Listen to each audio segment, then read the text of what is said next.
Hi everyone, thank you for joining me today. I wanted to thank everyone for the like, share, subscribes. It means the world to me. I also wanted to thank you for watching my videos and being present with me. It means a lot.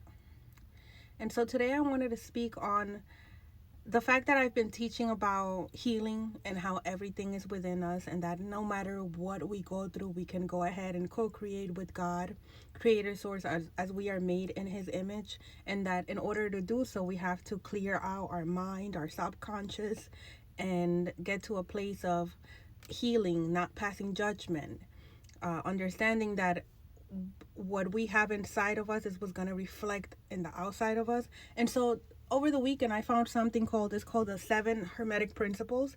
And what these principles teach is that the first principle is the principle of mentalism. The old is mind, so everything starts from your mind. And then principle number 2 is the principle of correspondence. Principle 3 is the principle of vibration. Principle 4 is the principle of polarity. Principle 5 is the principle of rhythm. Principle six is the principle of cause and effect. And principle 7 is the principle of gender, right? And so as I was studying these principles, what I noticed was that these principles were something very similar to what I did in order to forgive and let go of things that were no longer serving me, and really just create my own reality and create a better version for myself in my life, in which I am no longer attached to certain people, places, and things, no matter who they were. And I'm no longer attached to the pain of what has been done to me or even what I've done, right? Therefore, promoting healing throughout my internal being and then reflecting it in the outside. And so I noticed that these principles were basically a key on how to create our own reality with creator source who resides inside of us, and that we have the power to work with the universe, to work with God, to create our own reality. And so I wanted to touch base. I'm going to be touching base on all of the principles, and I'm going to be going one by one with them because it's the same exact thing that I did. Except I didn't know this was what I was doing, right? So the first principle is the principle of mentalism, indicating that the universe is mental, right? And so what does that mean? That means that whatever we believe at our core, our thoughts, our belief systems, whether they're false or real, our experiences, what we've done, what has been done to us, those are the things that shape us. Our first experiences as we were growing up, what we saw in the home when we had those first relationships with our mother and our father. What did we see? What did we take from that? Were those things real? Is that something that we want to continue to carry on with us in our adult lives?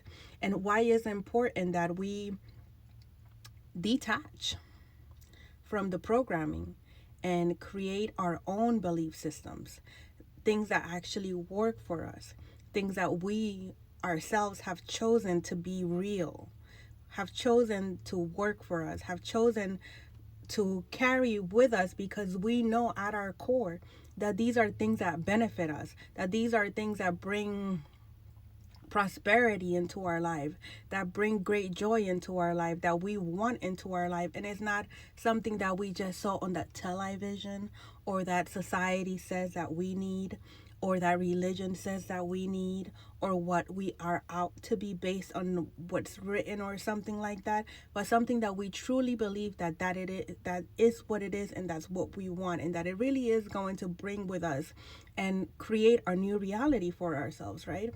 And so when I speak on this, when I hear of the word of this principle, the principle of mentalism, the all is mine, all of reality is a mental creation, it's true. Think about it. When you sit in a chair, somebody had to think about that chair, right? It had to first be a thought, and then it was created to be so. It was built to be so, right? So when we think about our reality, what are we bringing into reality? What are we creating? It first begins with the mind. And this sounds cliche, right? But we don't give it enough thought. And so it all begins with thought. So God created the world with thought. I'm just saying, right? So this is why it's important that we heal, right? Because if we don't heal, then what are we creating? What are we bringing into reality? That's why, if you would see, there's certain scenarios in humanity where people just go through chaos and turmoil, and that's what they keep bringing into their existence. That's what they keep bringing into their reality. The reason being that in their mind, they're only thinking, or for the most part, they're focused on the negativity. They're focused on the chaos. They're focused on the betrayal. They're focused on unforgiveness. They're focused on the hurt. And so automatically that which is within us is going to manifest into our physical vessel. One, it manifests into our physical vessel. That's why a lot of people would have diseases such as, like, they'll have a heart attack, or their manifest depression, anxiety, mental illness, right? High blood pressure. These are manifestations of our spirits. Everything starts in the spirit. So if we're walking around bitter with unforgiveness, yes, you're going to have high blood pressure. Yes, you might get a heart attack. And sometimes you're going to go to the doctor, and the doctor's not going to know what it is that's happening within you, because it starts at the spirit first. So if you want to heal the vessel, the body, the manifestations in the body, when it comes to illness, we first have to start healing the spirit. And so that's a different topic, right? But going back, getting on track, is all in the mind. So the universe is mind. So the universe is going to give you more of what you think you are, or what you think you deserve. And the universe doesn't understand sarcasm. And I've said this before, and you're going to hear me repeating the same thing over and over again in different times. The reason being that truth sounds like that. That's what truth sounds like. That's just how that is. It'll sound the same. It'll be the same because I'm speaking truth. And I don't. That's just how that's going to be. So we're just going to have to deal with that. The point being that the universe is mind. And in order to heal ourselves, we have to, and to manifest the reality that we want, we have to heal at our core, going deep within to our childhood. What were our first experiences? What was done to us? What did we do? What habits did we pick up there? There's I was reading something on how Freemasonry, how they work, and I was speaking about this too. I keep speaking about the same thing, but at different times, right? And in one of their teachings, what they teach is the individual to break, right? Like to a point of like breaking, so that they can reconstruct, they can rebuild, right? For example, with me, it took me relationships to break me to my core, right? And what that did for me was that dismantled me completely.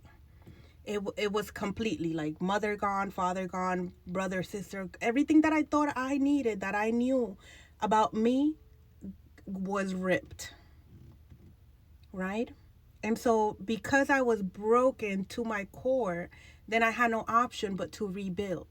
We come to a place of like, it's like they call it the 33-degree Masons. That's when Jesus was resurrected. That's the degree, I think, of melting or something like that. Is it melting?